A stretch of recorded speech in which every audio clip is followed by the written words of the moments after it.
आखेमध्ये उडी घेतली माझ्या द्रौपदी मातेकरता तुमच्या हातावर होती नाही का? माझं लय बारीक लक्ष असता मावशी मी सोडतच नाही महाराज.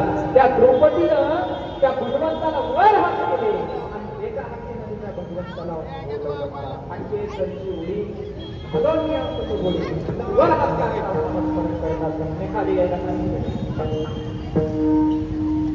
ते जीव करून घेऊ पुंडलिक लालित